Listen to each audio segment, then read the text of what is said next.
Be it the debut of SmackDown or Arnold Schwarzenegger turning up, the WWE was firing off in 1999. And I tell you, it was a wild time. If you want to call the Blue Brand the most successful additional wrestling show ever, I think you're well within your rights to say so. But hey, let's go back to 1999 and see what we can learn by binge-watching the whole thing. Number 10, there are some weird matches. Alright, so we got all excited during that intro, but let's be honest, the WWF was definitely finding their feet with SmackDown at first because, man, there were some strange fights. Large reason for this was due to the fact it was the Attitude Era, and yeah, the in-ring portion of proceedings often came second to the madness outside. It's why during this period we got the likes of Triple H versus Gillberg and Shane McMahon versus Joey Abs.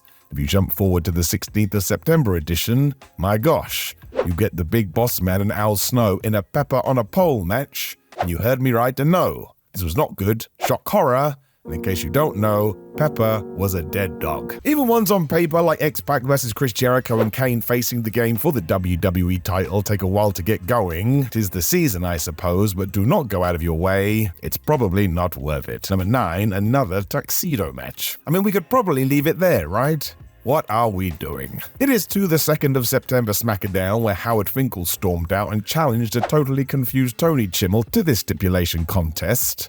And I'm sat here in 2024, and I'm still not entirely sure what's happening. It was all from the mind of Vince Russo as we saw Chris Jericho grinning from ear to ear backstage, because yes, this was when he had hired the Fink as his personal ring announcer. His emotion changed to terror here and there because for some reason, this does indeed go 10 minutes.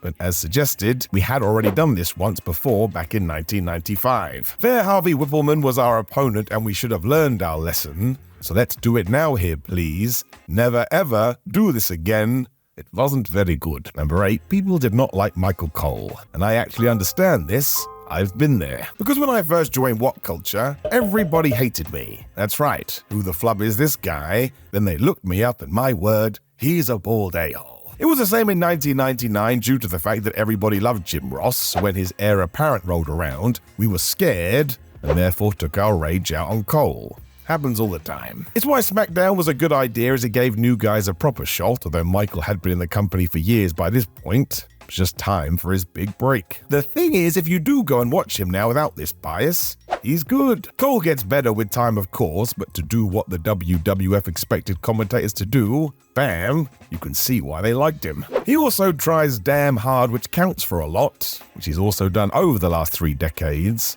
So I think we all owe Michael Cole a nice apology. Number 7, The Rock gets a bunch of wins. Makes sense. It's his show. Sort of. Look at this though. On the 23rd of August, Raw, Triple H won the WWF title, and 3 days later as SmackDown kicked off, he was indeed facing The Rock. Shawn Michaels was brought in as a special guest referee too, and my word. About 5 times during this, you see the Great One clearly have the new champion beaten when shenanigans screwed him over. I mean, without Shane McMahon, he definitely would have done it. This carried on as well when the Great One was about to hit the people's elbow when wham, HBK took him out with the sweet chin music to realign with his old friend and stop Rocky from holding the belt. Everybody, including the commentators, made this clear as well, so yeah, we were protecting the most electrifying man as best as we could. This did make sense. It was not 2 + 2 = potato, because by the end of the year, he was gonna be a megastar. 7, Vince Russo's WCW template likely started here. That's right. It was in October 1999 when Vince Russo jumped to WCW, and he's always claimed a huge reason for that was SmackDown. Vince McMahon expected him to now work 2 shows for the same money. It's likely going to annoy anyone. I would guess Russo had this in his head too, as the first Blue Brand episodes feel a lot like what he would do over at World Championship Wrestling, aka they are bonkers. Storytelling dominated the wrestling as we had what felt like dozens of segments with a lot of bodies. There were just so many gimmicks. I mean, on the 23rd of September episode, we had a chokeslam match, as well as an Inferno one, Boiler Room Brawl, a Brahma Bull rope fight, and a First Blood. I don't know about you, but this feels like too much. If you have lost track, that is 6 stipulation matches in 2 hours. And now go and watch WCW when he was in control and get back to me. Exactly. Number 5, it is pretty good. Yep, I want to make that clear, I really enjoyed it. This is mostly because the fans are so into the action, but you can also tell the WWF has confidence too. Whatever they were gonna do, they were gonna do it hard. Even when it does go off the rails, it works for one specific reason. The talent on the books were just excellent. Steve Austin, The Rock, Mankind, The Undertaker, Chris Jericho, China, Kane, all these people were treated like they were super duper stars.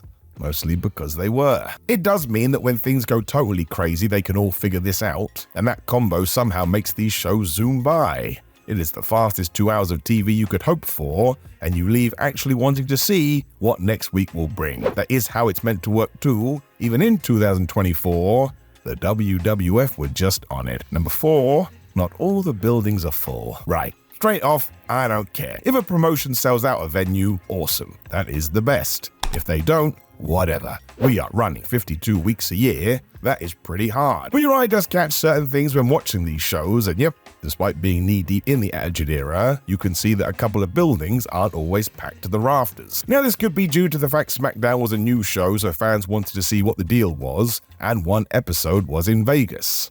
WWE does have a history of weird houses there. It is most definitely the minority, however, and not the majority, but hey, you all love talking about it, so there you go. Stick it up your pipe. I don't know why I said that. Number 3, the sexual chocolate embarrassment. Never watch this with someone who doesn't get wrestling. In fact, don't watch it at all. No wonder Mark Henry took so long to work. This is awful. Early on in SmackDown's run, we really did lean into this though, as Henry admitted he was a sex addict and pretty much said this started with his sister when he was younger. And no, I am not kidding. Mark was in therapy during all of this, so in a state of shock, the therapist asked when the last time this happened was, and Henry replied, just the other day, and I shouted, F off, and I mean it, it's garbage. This is full-on bottom-of-the-barrel nonsense, and you should stay well away. It's horrible stuff, and I don't know who the audience is. I never want to see this again, and I can't believe I had to watch it twice.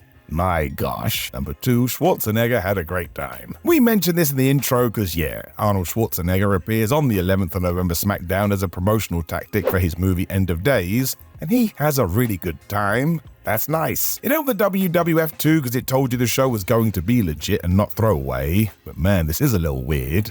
Not only does he ham it up with Vince McMahon, but he gets given his own title belt, and then during the main event as he does commentary, he knocks out Triple H. This must have been super cool for the real-life Paul Levesque, who was a huge Arnie fan growing up, plus you also see him backstage interacting with The Rock.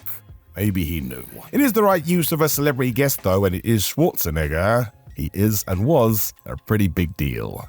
Number 1, they definitely muted some Jericho chants. We all know that when Chris Jericho first jumped to the WWF from the WCW, it didn't go to plan.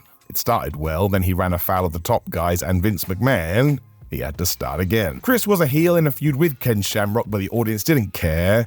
They loved them some Y2J. This is why the fans do indeed start to chant for Chris Jericho, but the production truck must have got ordered to stop these. Cause yeah, you hear them vanish, and doesn't that just sum it up? Yes. Yes, it does. It would actually be a few more years before Jericho hit the top level, but once again, if you do go back to the late 90s and early 2000s, could we have pulled the trigger a little bit earlier? You bet your ass. But better late than never, but better never late. Now, please do leave a comment below and let me know what you thought about SmackDown in 1999. I mean, maybe you were watching it at the time, and if you do click the video on the screen, that's right, you're going to get more Attitude Era nonsense. Also, thank you very much for lending me your ear. I do appreciate it. You take care of yourself, and I'll speak to you again soon.